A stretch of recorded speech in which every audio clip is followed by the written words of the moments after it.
Hi, in this video we will be discussing the design details and experimental results of a classical boost converter. The main objective of this presentation will be to deal with the design details, as I was mentioning a little while earlier. More importantly, the behavior of a boost converter under extreme duty ratio operation, that will be understood clearly using the experimental results. To begin with, let us discuss the circuit diagram operating principle of a boost converter, though they are not new to us. We will try to recollect certain facts so that we will be in a better position to understand the operation of a CBC under extreme duty ratio operation.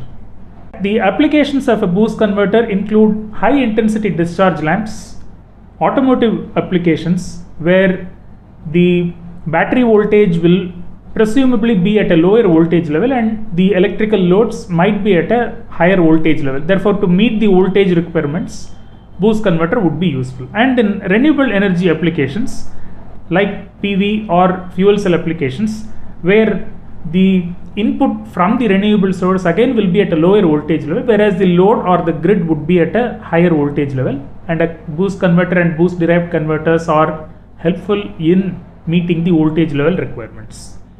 The conventional boost converter circuit diagram is shown over here, where the inductor is actually the energy storage element and the capacitor will take care of the load requirements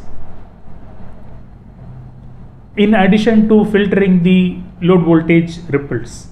Very quickly, the operating principle is discussed. When the switch is on, the stored energy in the inductor will rise.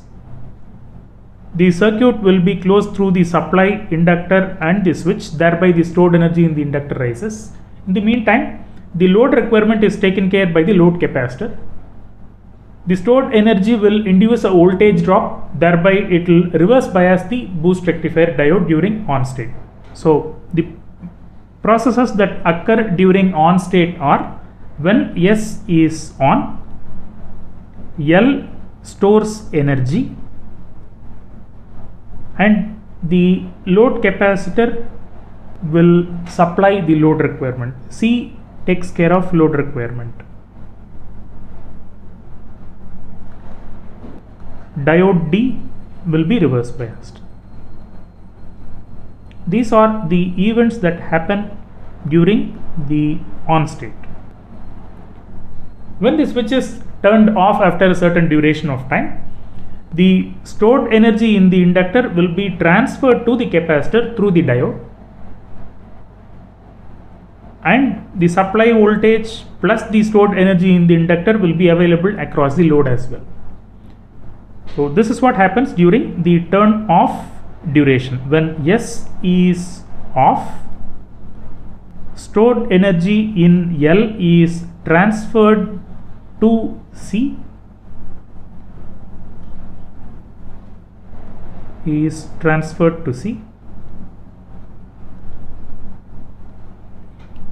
The diode D will conduct. Diode D, I will write it as diode D is on, and the load voltage will be supply voltage plus the stored energy in the inductor. So this process occurs repeatedly. Now, depending on the energy that is stored in the inductor, one could have what is called as continuous conduction mode or discontinuous conduction mode. If the energy stored in the inductor is sufficiently large and it is able to maintain conduction before the next turn on or turn off cycle, then we call it as continuous conduction mode, which is abbreviated as CCM. On the other hand, if the inductance is small enough, or if the load is lightly loaded, or if the stored energy is less, then before the energy, or rather before the switch is turned on for the next cycle, the entire energy in the inductor is expended, then the boost converter enters into discontinuous conduction mode. Now, the experimental results are obtained for continuous conduction mode only. I will be presenting them. Before that, certain key points have to be noted. We will notice that the switch and the diode, they are complementary in nature. That is, when one is on, the other one should be off. they should not conduct at the same time. That is the most important fact, because this will be helpful in understanding the extreme duty ratio operation. Fine. Now, to practically verify the operating principle, a converter with the specifications provided over here, that was designed based on certain known expressions. Input voltage was taken as 24 volts, output voltage was 48. It was designed for a power rating of 96 watts. Switching frequency was 50 kilohertz. These are the design expressions. Voltage gain, inductance, and capacitance will be there in the next slide. Inductance is designed based on the ripple current value, which is assumed as 25% of the input current. Now, this is going to be very, very important. Input current is computed based on the input voltage and power requirements. Of course, it is assumed at 100% efficiency. That doesn't make any much difference, because the actual value is incorporated here, and what is the ripple that is expected when the actual value of inductance is used, that is also presented over here. Now, the computed value is 240 microhenry. One can actually wind the inductance for a particular value, that is quite possible, but in our lab we had a 220 microhenry ready-made inductor from Coilcraft. So a ready-made Coilcraft make inductor was available, therefore we used that, and we resubstituted in the expression. We found that the actual ripple current was around 1.09 amperes. Similar exercise was done for computing the capacitance value. It worked out to 8.33 microfarad for a 5% voltage ripple, but we had used a 33 microfarad capacitor that was available off the shelf, therefore we had used that, and the ripple value works out to 0.606 volt for the given input output voltage and the output power specifications. The switch rating and the diode ratings are also presented for ease of design, and so that one can choose the devices appropriately. Now, based on the design values, this, as I mentioned, we had used a Coilcraft inductor, and capacitance was taken from the lab, which was 10 microfarad 63 volt capacitor. Of course, I had denoted that as a 33 microfarad capacitor as well. Now, we used two values because one, we had tested the same kit for open circuit conditions also, therefore we had actually used two capacitance values. Now, the switch, we had various options. The options I have given over here, two switches, but we had used only these two, this switch and this diode, mainly because of the low on state resistance drop, which is denoted as RDS on. The other two switches, namely IRF 540 and IRFP 150M, they have a very high on state voltage drop. Therefore, we deliberately chose this MOSFET with a 6.9 milliohm on state voltage drop. Same thing is true with the diode as well. We had used a STPS 5L60 diode, in which the on state voltage drop is again pretty less. This is VD on. This is also around just 0.53 volts, so that one can expect a good efficiency under practical conditions. So this was the circuit that was fabricated and it was tested. The test results are presented over here. The input voltage is 24 volts, 24.1 volts to be precise, and this is the gate pulse, this is the on duration, this is the total duration. The third waveform is the voltage across the switch. I indicate as V switch. So it works out to 82 volt, but this 82 volt is because of these peaks, these spikes, which are due to L di by dt or turning on and turning off of the switch. We had not used any snubbers, therefore we expect those spikes. But the steady state ratings, that will be one box multiplied by 50 volts per division, it will be close to 50 volts. Theoretical value or the estimated value is around 48 volts, that is same as the output voltage. The last one is actually the output voltage waveform, V0, it is equal to 46.9 volts. So the expected value was 48 volt, whereas we got 46.9 volts practically. and we can observe that it is a smooth constant DC, ripple free DC. The remaining 1.1 volt will be dropped across the diode partially, across the stray resistance of the inductance, and of course the switch will have, it had a 6.9 milliohm drop. That drop will again cause the gain to slightly reduce, thereby we won't be able to get the exact value. Now we meet this requirement by slightly adjusting the duty ratio. Instead of operating at 0.5, if we operate at 0.505 or 0.51, we will be able to meet the exact voltage requirement. That is how the practical boost converter is operated. And in fact, in all boost derived converters also same concept is followed.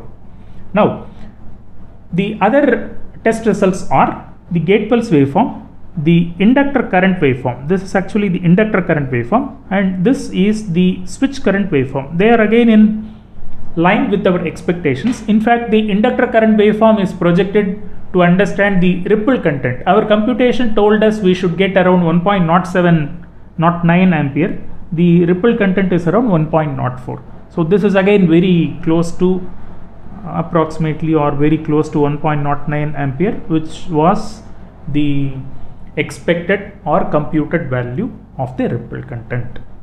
So again, ripple content is fine. The switch stress is also on expected lines. This is of course under 0.5 duty ratio operation. Again, the switch stress and the diode stress, just to make sure that they are in line with our expectations, we had captured them. First waveform is voltage across the switch. The next waveform is current through the same switch. Then comes voltage across the diode and current through the diode. We can easily observe the complementary nature of the switch and the diode. For instance, if you focus on current through the switch and current through the diode, they will be complementary. When the switch is on, diode will be off, and vice versa. This confirms the basic operating principle of the boost converter, point number 1. Point number 2 is the peak stress values: voltage stress of the switch, voltage stress of the diode, current stress of the switch, current stress experienced by the diode. They are again perfectly in line with our expected values. Now, what is the efficiency? Just to find out the efficiency, this is the input power, which is 101. The DSO says it is volt ampere, but all parameters are in DC. Therefore, the input power is around 101 watts. This is Vin, input voltage, In, input current, I naught output current, and this is of course V naught, which is the output value, voltage. Sorry, but this value is incorrect. It is actually 48 volts. Earlier it was 48 volts. Now, this is the output power that is observed. So V naught is 94.3. Sorry, P naught. Output power is 94.3. Input power was 101 watts. So we get an efficiency of about 93%. Again, you need to recollect that this is possible because of the choice of the switch, the choice of the diode.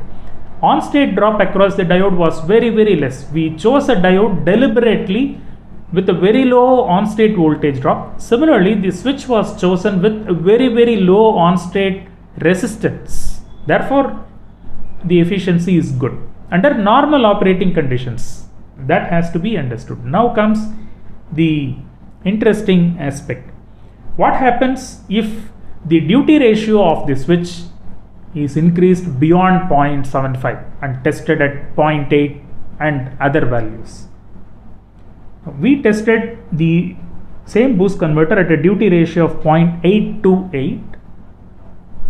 The input voltage was kept at 5.52. Again, we had used an RPS, therefore there is a maximum current that can be delivered by the RPS. There is a photograph in the next slide, I will show that. Beyond that, the RPS will not be able to deliver the current. Therefore, we were not in a position to increase the input voltage. It means somewhere there is a short circuit that is occurring, which prevents the user from increasing the input voltage beyond a particular value. That concept is what we are trying to understand now. Fine. Now, for an input voltage of 5.52 at a duty ratio of 0.828, the expected output voltage should be around 30 volts, 1 by 1 minus d. V naught equal to 1 by 1 minus d times the input voltage. So this will work out to 30 volts expected value, but we were able to get only 24 volts. There is a gap of 6 volt, difference of 6 volt. Of course, the 6 volt is for 30 volt. So in percentage terms, 20%, 1/5 error, 20% error, not at all advisable. Now, the reason for this has to be understood. The output voltage begins to decrease when the duty ratio is made beyond 0.8 or is increased beyond 0.8. What is the cause for the reduction in voltage drop? For understanding that, we captured the voltage across the switch and voltage across the diode just to find out if something is abnormal. Again, remember, the switch and the diode, they have to operate in a complementary manner. So we captured the voltage across the diode and voltage across the switch. We found that the switch was subjected to excessive stress, and the diode was also suffering from excessive stress. Next, we captured the diode behavior, whether it is able to turn on and turn off properly within that short duration of time. We observed that the current through the diode, I will name it as I diode now, and this is actually the voltage across the diode, which I will name it as V diode. There is certain duration where one cannot say whether the diode is turned on or turned off. That is called as reverse recovery problem due to extreme duty ratio operation. That is, the diode is not able to recover quickly from its off state. Alright. So when the diode does not recover quickly, it would mean that there is a certain duration where the switch is on, but the diode must be off, but no, it is not recovering. So the diode is also on. So there will be a portion or time duration wherein both the switch and the diode will be conducting. That is actually the extreme duty ratio operation. To understand that, I have plotted the current through the switch and current through the diode simultaneously on the same axis. This parameter or this waveform is current through the switch, which I will name as I switch. The other waveform is current through the diode, which I will name as I diode for convenience. Now, very clearly, there is this duration where both the switch and the diode, they are conducting. Both devices are conducting.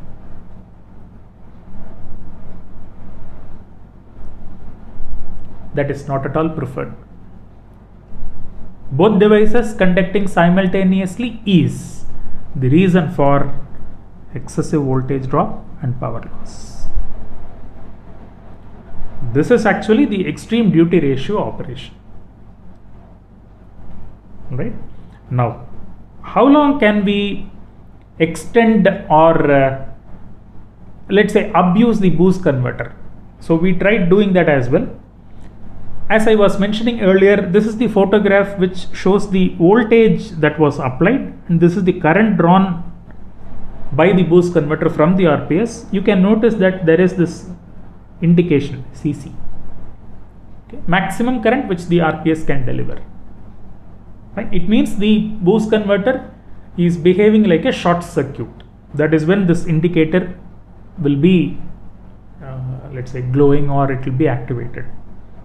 Fine.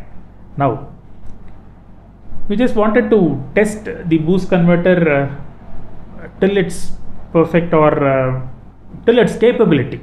So we further extended the duty ratio to 0.9381, and then we found that it was actually working hard, striving hard to transfer its stored energy, but then it was not at all possible because it will not have much time. Please recollect, when the switch is off, the inductor should transfer its stored energy to the capacitor through the diode. But the time available for the diode and the inductor to transfer its stored energy to the capacitor is very, very less. The diode is not acting that fast. And the stored energy in the inductor is so much that it needs much more time to transfer its entire energy to the capacitor. So it's not possible. Therefore, the voltage drop falls drastically. 2.18 was the input voltage, 9.07 was the output voltage. Actually, the voltage gain should be 1 by 1 minus D. Assuming this to be 0.9, 1 by 0.9 should be close to 10 times. So we should get around 20 volts. But no, this was not possible. We got only around 9.7 volt. That is mainly because of the extreme duty ratio operation. Another fact. Again, this is extreme duty ratio, but even larger value of duty ratio. Fine. Now, under extreme duty ratio, the peak voltage across the diode, peak current across, or rather through the diode, they will also be very, very high. You can compute, you can find the peak currents. Remember, the output voltage is just 9 volts, but then the peak voltage is 12.8. Similarly, current is 3.6 ampere. But current drawn will be very, very less by the boost converter. Fine. So these are consequences of extreme duty ratio operation. Excessive voltage stress on the semiconductor devices, excessive current stress will be, or rather the semiconductor devices will be subjected to extreme current stress values. And the circuit is going to be very, very lossy. It won't be efficient at all. This is again the photograph for the second condition. 2.1 volts, maximum current drawn, again short circuit indication from the RPS. Alright, so to summarize, these are the points. Classical boost converter or CBC operates perfectly till a particular range of duty ratio. Beyond that, extreme duty ratio operation will set in. Under extreme duty ratio operation, the semiconductor devices will be subjected to higher voltage stress and higher current stresses as well. Because both the devices are going to conduct at the same time, there will be incremental losses. Therefore, efficiency of the boost converter is going to be reduced. But under lab conditions, because we used a regulated power supply or an RPS with inherent current limiting protection, the circuit was prevented from being damaged. But under practical conditions, without any current limitation, the circuit will get damaged. The switches will get damaged. Rather, the switch and the diode, the semiconductor devices, will be damaged. Alright. Now, this is one condition, that is the boost converter being operated under extreme duty ratio operation. The other separate condition or separate test would be open circuit condition and short circuit condition. What would happen if the load on the boost converter is removed suddenly, or if the load terminals are short circuited, let's say due to a fault. Now, when the load on the boost converter is removed suddenly, then the capacitance will not have any path to transfer its stored energy. Therefore, the voltage developed across the capacitor will simply keep increasing. So the terminal voltage of the boost converter will keep rising arbitrarily.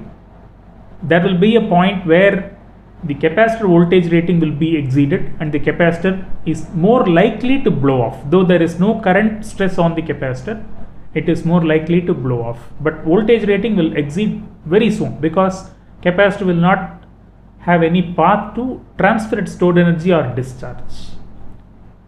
This is under open circuit condition. When the boost converter is short circuited, when the load terminals are short circuited, then the output voltage will simply fall down to 0. And if you can look into the circuit, the inductor will be directly connected to the load through the diode. So first the diode will face severe current stress and it will get damaged, followed by the inductor and the switch. So short circuit and open circuit conditions in a classical boost converter should be avoided, or some amount of protection, some protection circuits, protection mechanisms must be provided for the boost converter. Fine. Whereas in a buck converter, that is inherently protected against open and short circuit condition. You can recollect the circuit, there will be a filter inductor that will take care of the short circuit requirement, and the capacitor will again be connected across the load, parallel with the load. So open circuit condition also there won't be any damage because the freewheeling action will take place in a buck converter. So buck converter is inherently protected against open circuit and short circuit condition, whereas a boost converter, external protection must be employed in a boost converter against open circuit and short circuit condition. Fine. On that note, I would like to wind up this video. If you have any comments, please drop a mail. I would be glad to respond to your queries or comments. Thank you.